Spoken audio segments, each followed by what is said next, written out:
May we know your name, please? NNAMDI KANU. An old man that they call a young man, but I accept it. I think it's a compliment. It's a very big compliment. I accept it.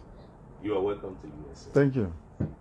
And before we further with many questions, there was an event that took place here in Crown Plaza Hotel, JFK, New York City. And I am the coordinator. The whole place was jam-packed.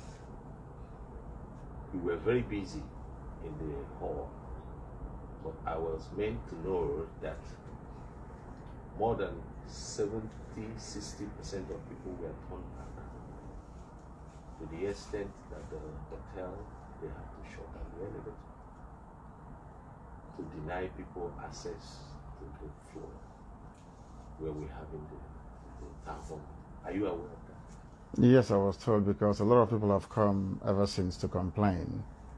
A lot of our people that live around New York area tried to get into the event. They weren't able to do so because their hall had filled to capacity and was overflowing. And even those that went to ease themselves couldn't get back in anymore because their seats were taken. And the fire service actually complained to the hotel that, we had too many people on the 9th floor of the Crown Plaza Hotel near JFK here in New York.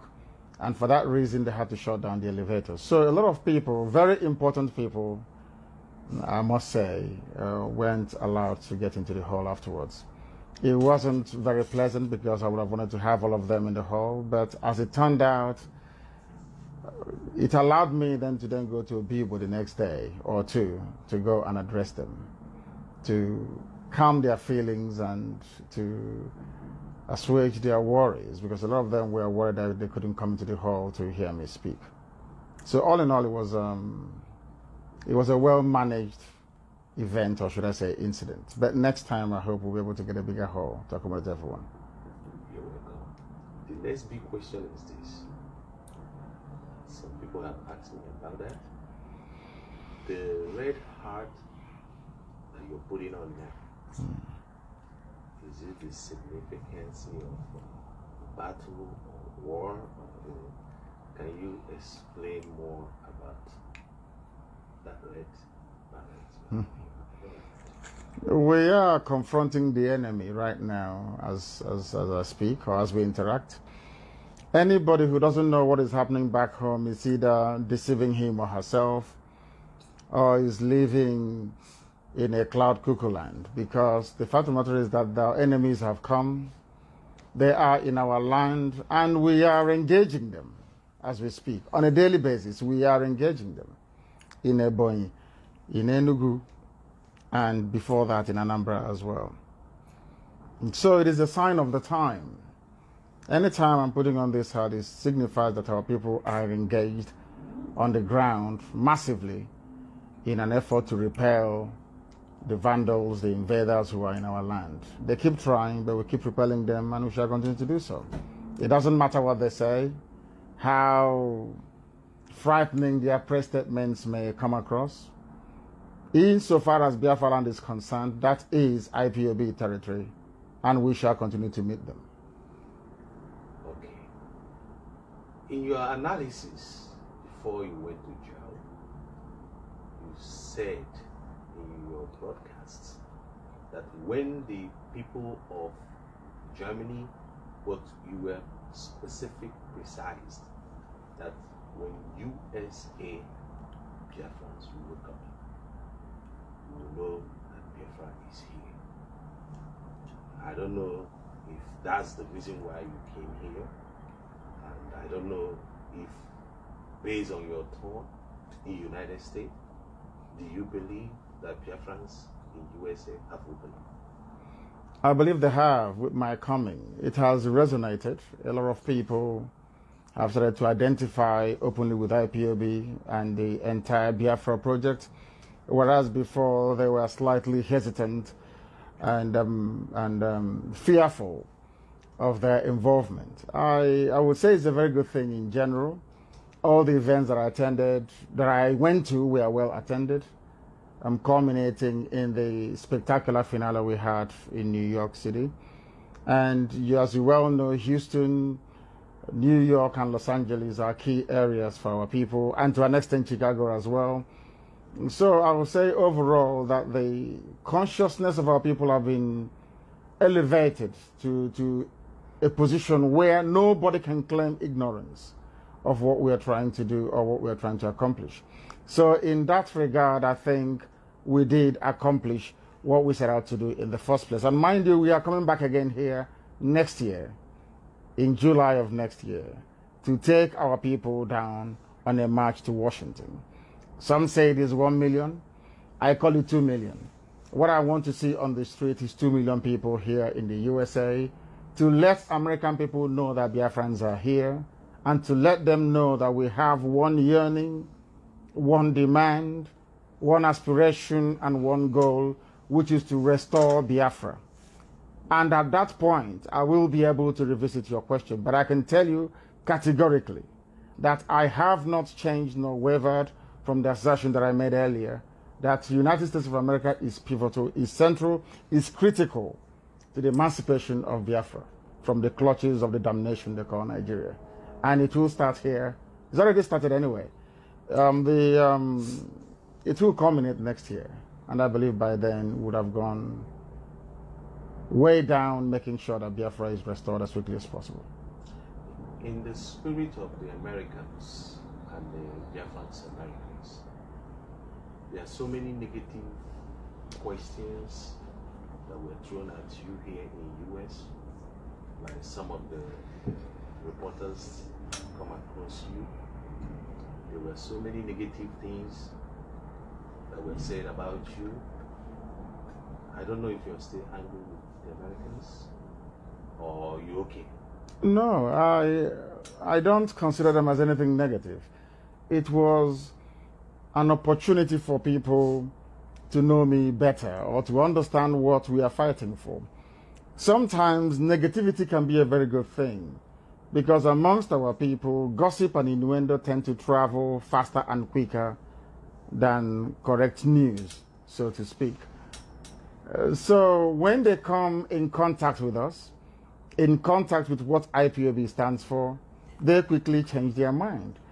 So I wouldn't see it as anything negative, but as a very positive opportunity for us to try and explain ourselves properly, that we might be properly understood also by the people. Remember, point. We know you have already treated it, but all right? You have touched that part in many of your town hall meetings. But I would like you to bury it now, because you are in USA and you are in New York. The issue of defense fund. You have handled that issue. Can you enlighten more about that issue of the defense fund? Are you going to start it again? Or that will be it? Defense fund will be ongoing at some point in the future. I will announce it. And by then, I hope that people would have been sufficiently informed as to the need for it to enable them make the decision to contribute towards it. Defense fund was not paid by Americans in totality, not even amongst IPOB family members. Those of you in New York did not pay. We did. No, we didn't say it. You didn't pay.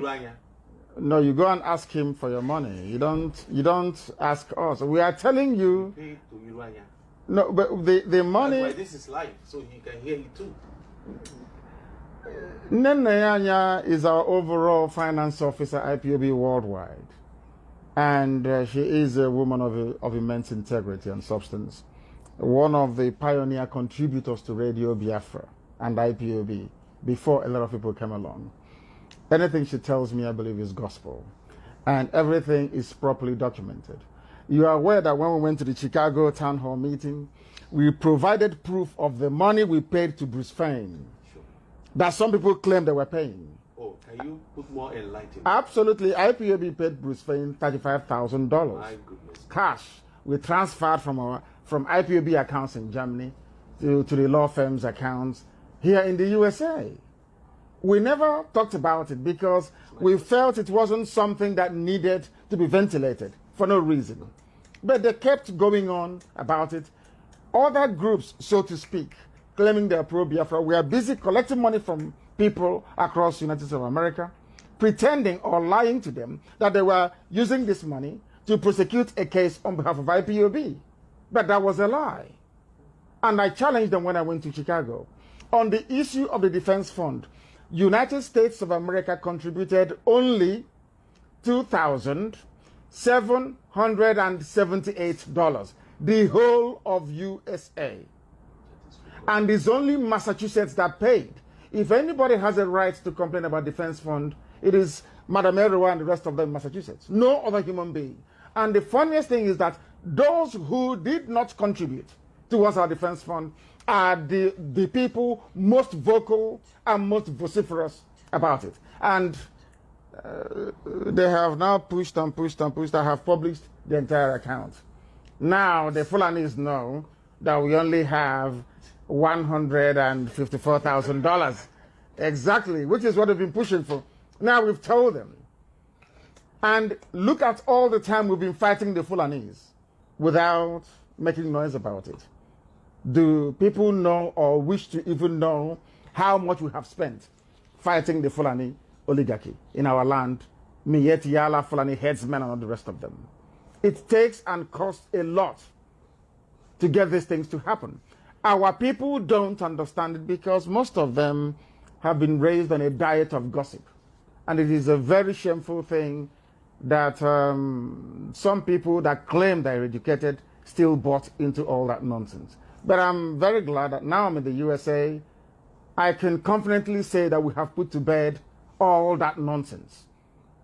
I'm not sure anybody will be brave enough to open their mouths to talk about defense fund anymore. I think we've buried that. Because I came here, I was in Houston, they didn't come out. I went to Chicago, they were nowhere to be found. In Los Angeles, the same. And I'm in New York, where I felt for the very first time we had an encounter that resembled a town hall meeting. Because I loved the very robust, should I say, counter-arguments that came from the floor. It was something that I enjoyed. But of course, we found out that the man was lying because there was no Abia sector to start with. Now, these are the things that we are being confronted with, that it is the liars and the cheats who complain so much because either they're driven by greed, envy, and jealousy, or they are being, controlled by Fulani somewhere in Abuja.